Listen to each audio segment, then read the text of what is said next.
ChatGPT file Steam access denied issue. Let's fix it together. In this video, I'll walk you through the simple steps to solve this problem quickly.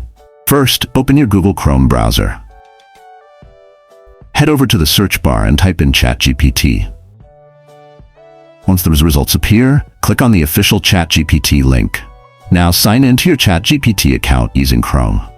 After logging in, look for the small menu icon, the two-line symbol at the top. From there, select the option for your PDF conversation.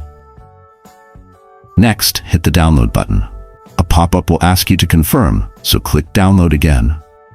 At this point, your file should be downloaded successfully. If it wasn't showing before, this method usually resolves the Steam access denied error. And that's it. You fixed the issue in just a few easy steps. Thank you for watching. If this video helped you, make sure to like, drop a comment, and subscribe for more simple solutions to common tech problems.